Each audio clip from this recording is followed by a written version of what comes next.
What's up, everybody? Welcome back. Happy Friday. Got a much anticipated new episode. I'm doing the Altcoin deep dive on Flow, Adam Neumann's new project that just raised a whopping $350 million earlier this week. It does have a crypto element in it. I think the project's coming at just the right time for the crypto community and the tech community in large. Provide a nice little spark. We'll get to all that in a sec. First, don't forget the like and subscribe button. Follow me on Twitter at bencryptoshow. Drop a comment below what you think of Flow, what you think of the markets today. Let's dive in. So first, before we get to Flow, let's get a little bit of market action. Obviously, it's been not the best day for the markets. Bitcoin down 9%, Ethereum down 9%. I'm getting a lot of messages from people. How much lower do you think it's going to go? My advice is just don't listen to the perma bears. Don't listen to the panic sellers. Just be able to stomach. BTC might go down to like 19, 20,000. Then it's going to turn around. As for my price prediction, I think prices, excuse me, are just going to continue to mirror 2018 behavior exactly, since prices have fallen in line with 2018 almost identically to this point. So in 2018, it took 5 months for prices to reclaim the $6,000 BTC price threshold. Right now, we're at the 2.5-month mark. So I think in another 2.5 months, prices will reclaim the $30,000 threshold.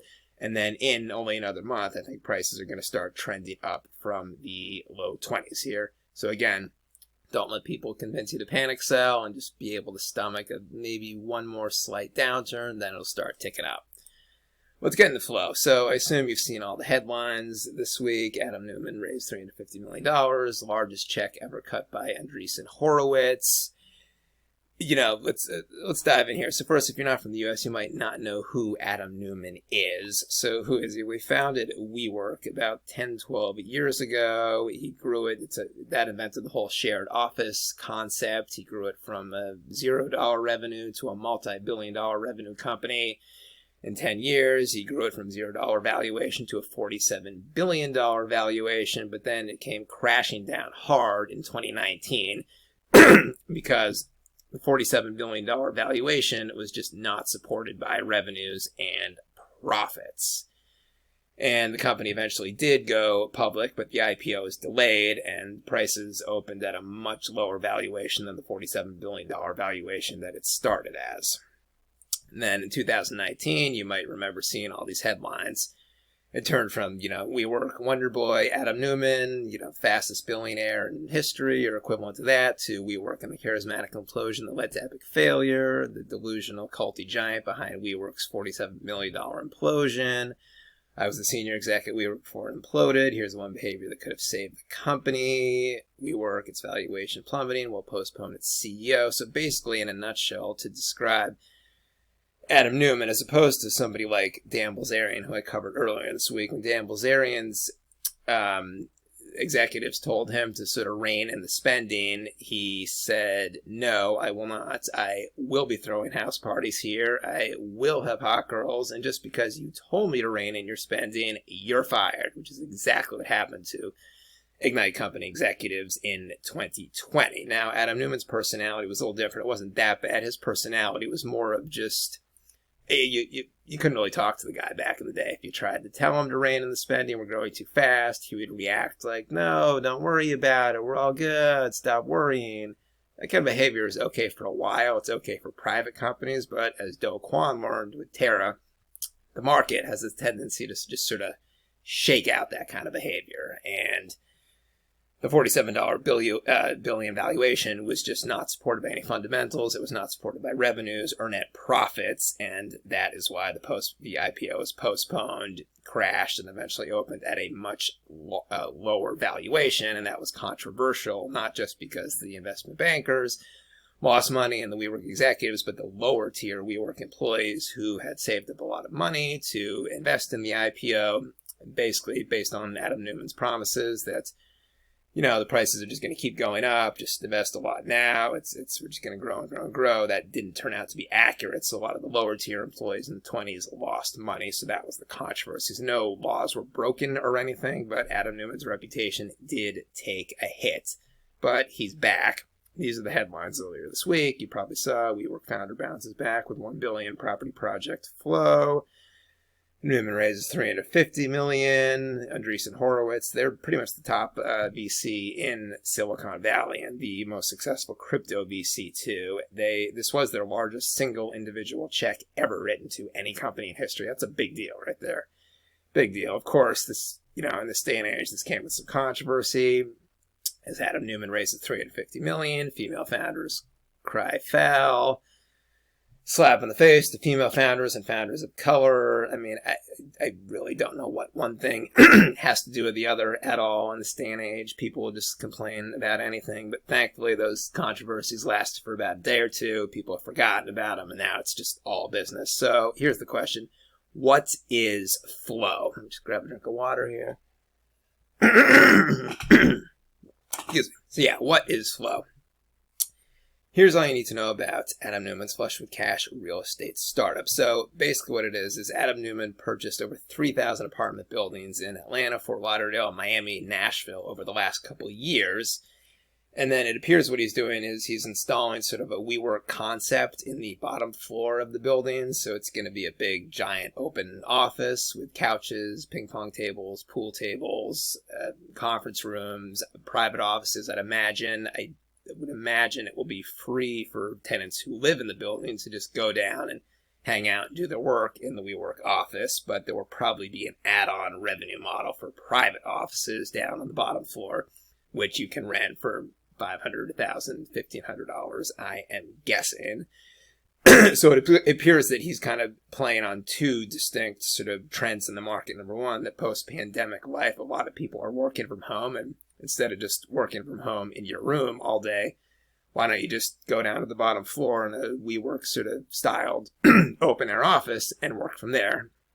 Which sounds like it makes sense to me. And I think he is also playing on the fact that in large apartment buildings, people don't really naturally mingle with each other by the pool or in the elevator when you pass each other. But if you create the bottom floor be just a big giant WeWork office with a lot of commingling, people actually will socialize with each other more. People will network with each other more, and, you just get to know your neighbors. So, I mean, I think it's a great concept. I think it makes a lot of sense. I think it's the perfect time for this post-pandemic, so I think it's good. I like it. Then, drop whatever you guys think this is a good concept. You think it isn't, just drop a comment. Let me know. I'm curious to know everyone's opinion. So then obviously the question that crypto people were asking, including myself, the last couple of days was, is there a crypto element or not to this? Because an earlier iteration did, but yes, they clarified in the last day. There is a crypto element. There will be a digital wallet. So the company Flow will launch with a digital wallet that will hold fiat currencies and most likely crypto. So I'm going to change that. It will include crypto. I'm just kind of pushing the team in the right direction. You want that crypto incorporation, so it will include crypto. You cannot actually pay for rent if you're a tenant using the wallet, but you can pay for other things like reward programs, and I'd imagine maybe buying coffee in the coffee shop or the sandwich in the sandwich shop at the bottom floor of the building. Maybe to use the soda machine, you can pay with a wallet. Maybe to use the laundry room, you can pay with a wallet. So the smaller purchases, you can pay for things, but not the big just paying for rent or office space, it sounds like, if you're renting a private office. Now, there was an earlier iteration of this company 2 months ago called FlowCarbon. You might remember these. I covered this in one of my episodes, but you might remember these headlines. Climate tech company FlowCarbon from Adam Neumann raises $70 million. So 20% of the $350 million raise right now. So what was FlowCarbon, and is it still going on? Is it going to be morphed into Flow? So FlowCarbon was the first multifunctional crypto primitive bringing institutional grade carbon assets on chain. Honestly, whatever that is, I don't know what that is. FlowCarbon is leading the charge in responsible corporate offsetting, helping you meet your ambitious climate goals while unlocking much needed transparency and efficiency in the voluntary carbon market. So again, I have absolutely no idea what that kind of language means, but it appeared to be some sort of climate control meets blockchain, environmentally friendly startup. There was a much more hyped up crypto element. There was the Goddess Nature token. That was their utility token. And, as opposed to this project, which is Flow, which is real estate first and foremost, and then the crypto element is there. But secondary, FlowCarbon they were really promoting kind of the crypto element first and foremost, and then the carbon offsetting and environmentally friendly, that stuff is promoted equally or maybe even secondary. FlowCarbon, it appears to be shelved or kind of morphed into Flow. FlowCarbon had a huge team on the website. It's about 100 employees here. I would assume all these employees are just getting transferred over to the Flow project. That's what I would guess. But yeah, they all have good backgrounds. It looks like the founders, executives, they worked for a company called former PMX. They're an advertising company, so former advertising executives will be running Flow. That sounds like a good sort of, good transition there. Sort of a New York City feel to there. Let's see, who else do we have here? We got some crypto experience, Chainwise Group, crypto consulting.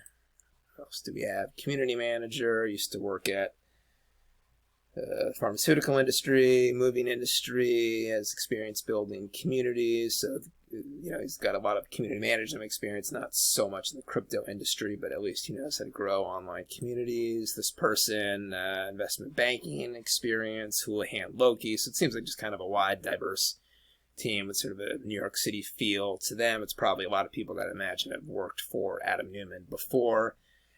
Wouldn't surprise me. Twitter page, the FlowCarbon Twitter page is still semi-operational. The last tweet was August 15th. There isn't yet a page for just Flow, but then again, there's barely a website for Flow either. The FlowCarbon website was much more detailed. The Flow website, which they're calling Flow Life, it's just this welcome page here to join us, sign up for the email list.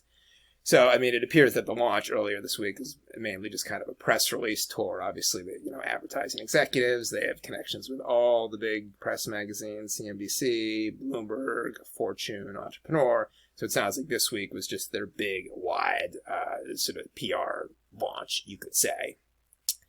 But yeah, no, that's it. There's just not that much information beyond that, just the bare bones. But I'm obviously very excited about this project. Obviously, with the market not doing well, you just need projects that people are going to be talking about. Even if this project doesn't succeed, it's getting a lot of hype, a lot of excitement. People are talking about it. And the bear market, the only thing you can't have is just nobody talking about any projects, nobody being interested at all. So I think this project's great. I think it's coming at just the right time for crypto, for tech. I'm very excited to see where it goes. I'll definitely be covering it more in videos.